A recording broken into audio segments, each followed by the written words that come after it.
81 वर्षीय पत्नीच्या निधनाचा शोकही रोखू शकले नाहीत आणि सहचरणीची सोबत हरपली म्हणून दुःखही लपवायला विसरले नाहीत. म्हणून तर दैवालाही हा आनंददायी दाम्पत्याचा विरह सहन होऊ शकला नाही.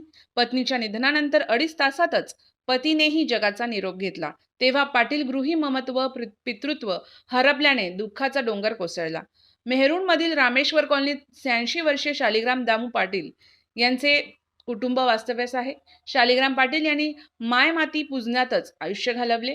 शेतीशी एकनिष्ठ असणाऱ्या पाटील यांचा मुलगा किशोर तिकडे सराफी व्यवसायात पाय रोवत गेला. 5 लेकींचा विवाहानंतर संसार गुण्यागोविंदानं सुरू असतानाच या रावळासाठी बुधवार घातवार ठरला. सकाळी 11:30 वाजता प्रमिलाबाई शालिग्राम पाटील यांचे वृद्धापकाळाने निधन झाले. सहचरणी म्हणून सोबतीने आयुष्य पुजणाऱ्या आणि जगणाऱ्या शालिग्राम पाटील यांना धक्काच बसला.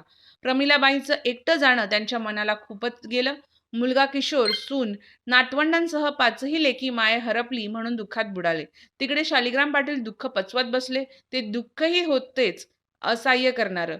7 जन्माची गाठ बांधणाऱ्या प्रमिलाबाईंविना आयुष्य एकाएकी आहे याची जाणीव होत गेली आणि दुपारी 2 वाजता त्यांना हृदयविकाराने हेरले. प्रमिलाबाईंसोबत प्रवास करण्यासाठी त्यांचेही निधन झाले.